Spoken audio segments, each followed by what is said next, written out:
I'm really gonna miss E3. I'm posting this video late today because I'm actually recording it today, which is a first for these videos. And I'm once again under the weather because after spending the entire month of November sick, I had like a week break, and I guess my body's not done torturing me just yet. Whatever I did in a past life was clearly worthy of just spending my entire life sick, off and on, forever. Anyway. It's official, E3 is dead. It's seemingly not coming back. They're just shutting it down. And I am bummed. I am seriously bummed. I know it has not been the most popular event the past 5 or so years. I know that it's had its ups and downs. But to me, even the downs typically represented the best of like gaming news media and like the experience of that. And I don't mean that in terms of like literally every little bad thing that happened was a good thing, but that it in many ways what we got out of it was core to the kind of rough and messy nature of games and games media, at least how things used to be. Everyone's declaring the Game Awards as the winner here, as the Game Awards is where everyone's going to announce their games now. And then Jeff even has some sort of Summer Games Fest event and whatever. Those are all very corporate.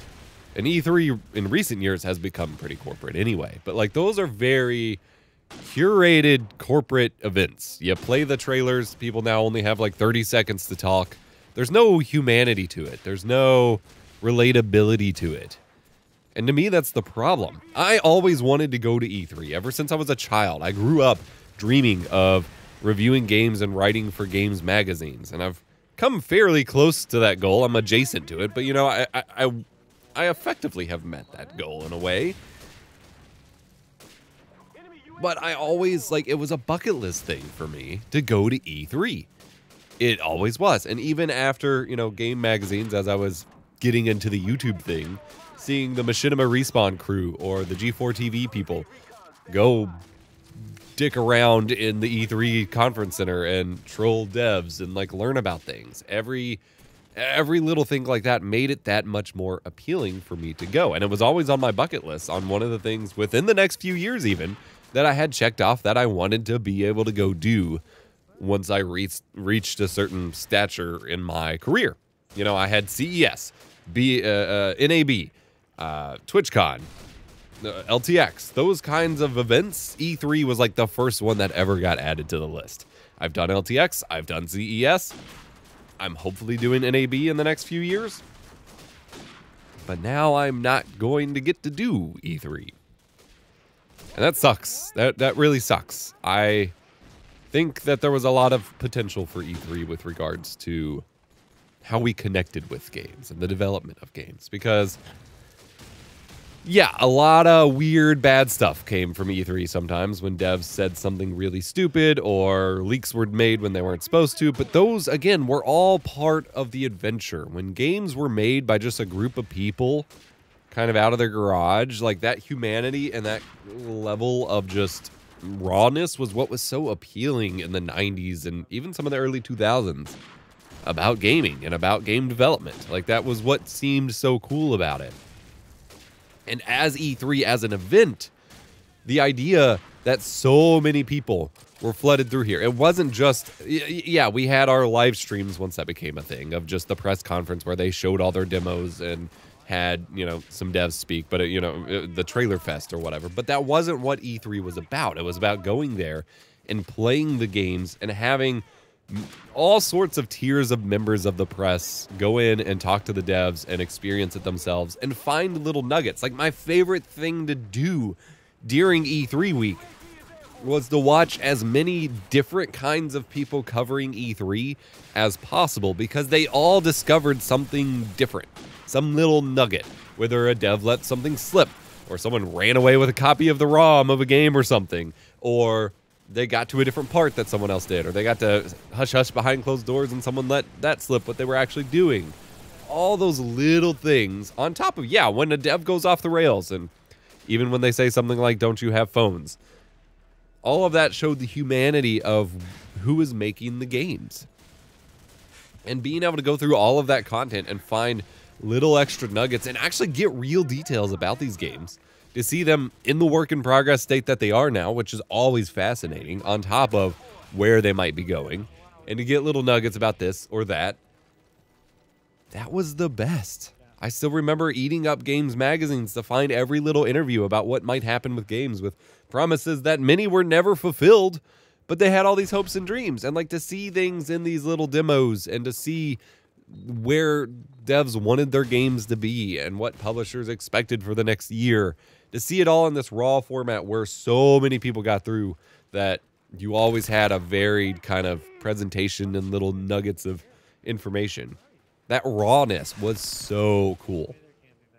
That was what I wanted from a games news event. I mean, that's how CES went when I went. It was a week long. I went to lots of, you know, private booths in hotel rooms and whatever on Vegas for specific companies to cover things. But there was also the show floor, and everyone who went there had different relationships with the PR reps. So, you know, I got to go to a couple of those private rooms and then poke people a little bit more about certain things and make jokes about certain stuff to get a little bit more information, or to get my own personal insight, even if it wasn't something that I was supposed to publish, to get my own insight. And then you have the hands-on floor where everyone gets to go through and you get to see all these things. And when things break, you know it's a prototype. You know that's okay. And you get to discover that flaw or whatever. And you get to see the crazy showpieces that people build just for those events that aren't real products, but maybe eventually they become products. Or you get to spark the idea in someone for a product, a game, or whatever they hadn't thought of before or seen in that light before. We're losing that. We are losing that. The Game Awards, Games Fest, those kinds of events are nothing like that. When you remove that layer of the people and just flood it with celebrities and PR fluff and just make it corporate, to me, that starts to represent the death. I mean, I'm sure we're well past the start of it at this point, but to me, that is an indicator of the death of games in the kind of alternative medium that people like me at least knew it growing up. Like, games are no longer this younger, fresher thing. It is the establishment now. And that's weird. It really sucks. I'm really upset. Like, on some deep level, it's probably going to hit me over the holidays a little bit harder. I am really upset that I didn't get to make it to E3. Even if, you know, everyone I heard that, like, knew that went to it, you know, I heard from them that it wasn't really worth it. That's what I'd say about CES. It was a week long. I was making a video every night in my hotel room before waking up at the crack of dawn and spending all day walking across Vegas. It was exhausting. It was a lot of work for something where you could have just read the press releases online and gotten the information anyway. Like, ultimately, it's not worth it to do it a bunch. But for each new generation of games media people and enthusiasts that want to attend, to get that opportunity to go anyway, to have those fresh faces cycle through and to leave their mark on it and to be, you know, marked upon from it, that means something. The Game Awards, and I'm trying not to make this like a big old anti-TGA thing, because I don't think it deserves that. That is not the stance I am taking. I'm just making a comparison of what the replacement is now. I like a lot about the Game Awards, actually, but like, that kind of event is not the kind of celebration of games that people who want to be involved in games in some way, be it as a developer, creator, designer, ideator, or games media coverer, like, it is not the kind of event that delivers or invites that kind of person and makes them feel welcome, if that makes any sense. It has its place. I think that kind of event for the trailer showcase and whatever would make more sense alongside a second event where, like E3, where, you know, your media personalities and whatever got to go attend, and that everyone got to go have fun at and try out the demos and whatever. I want to make a big effort this year in 2024 to hit up the Steam Game Demo Fest this summer.